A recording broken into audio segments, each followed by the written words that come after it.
Hi, my name is Jason with FoxFury Lighting. Today we're going to take a look at replacing the batteries on our Breakthrough Series lights. Your first step is to take the provided hex key, insert it into the small hole, and loosen the set screw. We added this feature to make sure your batteries did not come loose in an extreme situation.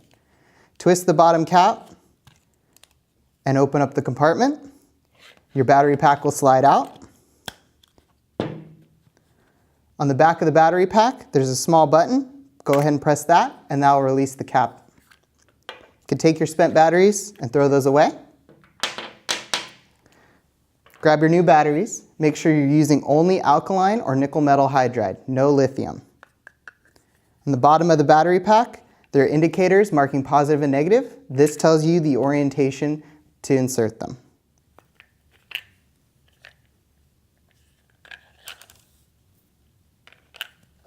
Go ahead and snap the top of the cap back on. Make sure that the keyway channel runs all the way down the pack. When you're ready to reinsert, it should only fit one way. Twist the cap back on to seal and tighten the set screw with your hex key. That's all there is to it.